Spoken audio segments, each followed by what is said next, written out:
and thanks for joining us. I'm Judy Simpson. Our focus today is on your health and cancer. In partnership with the University of Vermont Cancer Center, we're able to share with you the very latest information from some of the top cancer experts in the country.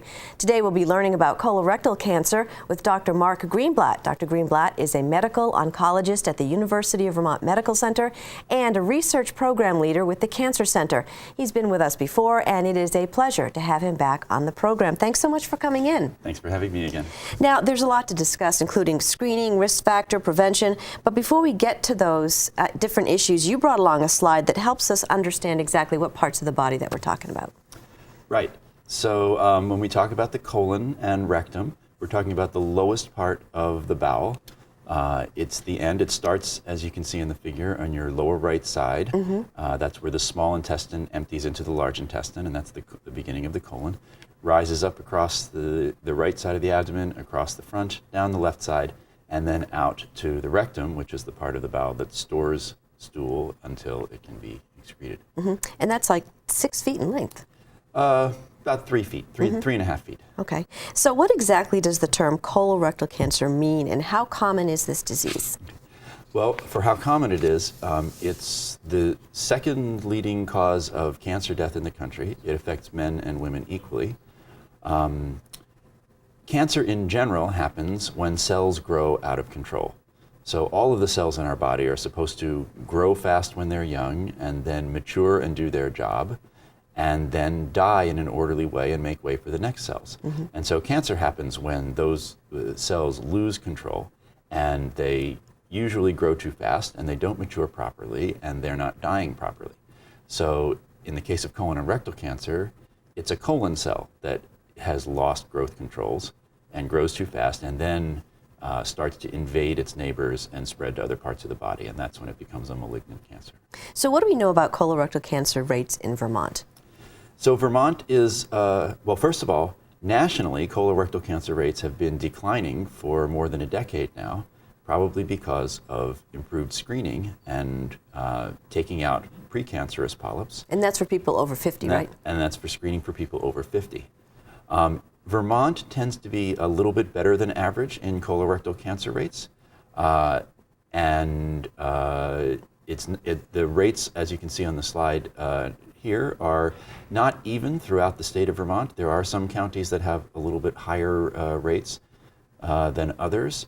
The screening rates are uneven, and there are some counties where screening rates are a little bit lower, and that is probably one of the reasons that there's more colorectal cancer in those counties. Okay, and you were mentioning that population plus not enough screening plus not access to screening are some of the reasons why that map showed those incidents. Right, we're not sure exactly why all the variation. Some of it may be screening. There are not a lot of major risk factors for colon cancer, the way smoking is a major risk factor for a lot of cancers. Right. But in general, what I tell people is that what's good for your heart is also good for your colon. So you've heard a lot about increasing obesity rates in recent years, and it's thought that that increasing obesity rates is a bit of a risk factor for colon cancer, and this may portend not well for the future if that continues. There may be the variation in that national map that you saw in colorectal cancer rates is pretty well parallel to the variation in obesity rates across the country. Places that have more obesity have more colorectal cancer. Places like Vermont that have less obesity have less colorectal cancer. Can you talk a little bit about some of the risk factors? Age, I mean, we always hear if you're over 50, you should be screened. Yes, so colorectal cancer, like many other cancers, is a disease of aging. The more time your cells have been around, the more time they've had to develop abnormalities. Age is one thing. Family history is probably the next most important thing. If a first-degree relative has had a colon cancer, that significantly increases your risk for cancer. And then what I said before about what's good for your heart is good for your colon. So diets that are high in fat, diets that are high in red and processed meats are bad and are associated with increased risk of colon cancer. Diets high in fruits and vegetables are better. And so you talked a little bit about the fact that there's a dramatic increase in colorectal cancer rates in younger adults. Talk a little bit about that, because we've got a whole generation now coming up, and you think that maybe these numbers are just the tip of the iceberg. It's possible. So there was a study that was released a couple of weeks ago and got a lot of play in the media about significant rises in colorectal cancer rates in younger people, under 35, under 40, and that's true. The rates in people over 50 have been going down steadily, especially over the last 10 to 15 years as colorectal screening with colonoscopy has become more popular. So we're very happy about that, but hidden in those statistics is that rates are rising for younger people. The final rate is still much higher in people over 50 than it is in people under 40, but the trend is worrisome in younger people, and it matches the trend in obesity that we've seen in the last 25 years. So that nobody knows for sure, but that's one of the plausible reasons why colorectal cancer rates may be going up. Now, an area of expertise and research focus for you is on the genetics of colon cancer. How important is the genetic risk in colon cancer? I mean, we always hear about the BRCA gene for breast cancer. Right. So the proportion of colon cancers that are thought to be due to a single genetic factor that you've inherited is about the same as breast cancer. It's thought to be about 5%. Mm-hmm. The most common condition that predisposes to colon cancer is called Lynch syndrome. That's about 2.5 to 3% of colon cancers are thought to be due to Lynch syndrome. That happens when you inherit one of 4 different genes that make proteins that help us fix DNA mistakes. The risk for colon cancer in those families is so high that we try to identify them. And now, in most of the country, and Vermont was one of the first places to do this, we are testing every colon cancer that is even biopsied for the presence of Lynch syndrome. So if you've had a colon cancer that's been positive on biopsy at University of Vermont Medical Center, or a colon cancer anywhere in Vermont that's been removed, we'll do this special testing in the pathology lab to see whether it looks like this is a Lynch syndrome cancer or not. And then what happens with that information, and why is that important? Right, so if we can identify those people, we will then refer them to our familial cancer program and try and do genetic testing. If you identify those people, they have a very high risk of colon cancer. The general population risk is about 5 to 6%, mm-hmm. and maybe going down a little bit because of screening. For Lynch syndrome people, the risk is 30 to 60% lifetime of getting cancer. So very high risks. We start screening earlier and we screen more often because in those families, the progression from a benign polyp to an actual cancer happens much faster. So you can't skip 10 years if you have a negative screening if you have a hereditary cause of a colon cancer. So we can prevent these, and it's been shown for the general population that colonoscopy prevents colon cancer, and it's been shown for Lynch syndrome that more intensive colonoscopy saves lives also. Tell me a little bit about how a colonoscopy works. Well, a colonoscopy is a colonoscope is a flexible tube, a scope that is inserted through the rectum and goes all the way up to the end of the colon. In an ideal colonoscopy, the endoscopist can see and even get the scope into the end of the small bowel, so he knows he's been through the whole colon, and then slowly removes the scope, and it has a camera on the end of it, and we're taking pictures the whole way. So the endoscopist is looking for any masses, and he hopes not to find a cancer. The most common thing that endoscopists find is polyps. Mm-hmm. And what are they? So polyps are little outgrowths of colon tissue. At the very early stages, if colon cells are growing too fast, then they sort of outgrow their space and they form a little bump. Almost all of those are benign, and only a minority of them might turn into cancer. But over the years, those are cells that are prone to overgrowth and not dying properly, and then they can gather more abnormalities.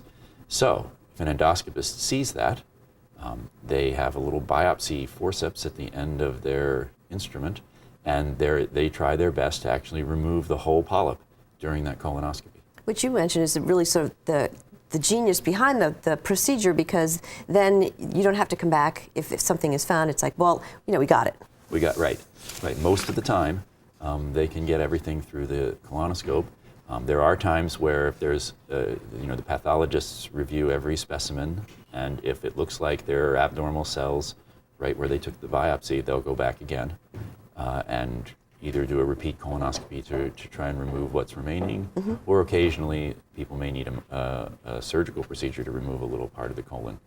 Are there any symptoms for colon cancer? Well, there are in the later stages, but in the early stages, there are often no symptoms. The lower down in the colon that the cancer is, the more likely there is to be bleeding that you can see. The cancers almost always shed some blood and shed some cells, but if that happens pretty high up in the colon, that blood is a small amount and it mixes in with stool and you won't notice it. Rectal cancers may have symptoms because the rectum is so close to the end and you may actually see the blood. So it's not common to see blood in colon cancer, although it's common to see it in rectal cancer. However, if you're losing blood over a long period of time, probably the most common symptom is fatigue, because people can become anemic from the blood loss over a long period of time. There are a variety of non-specific bowel symptoms that people get. There's no abdominal symptom that's specific for colon cancer.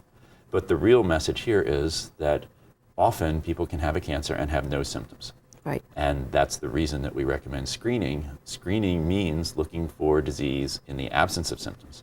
So we recommend that people at age 50 in the general population get screened because it's likely that there's no symptoms if they have an early cancer. Are there screening options? There are. The most common one and the most highly recommended one is colonoscopy. That requires you to undergo a prep, and everybody who's had a colonoscopy knows about the prep, and it's the worst part of the colonoscopy. You have to clean the colon out so that the endoscopist gets a good look at the tissue.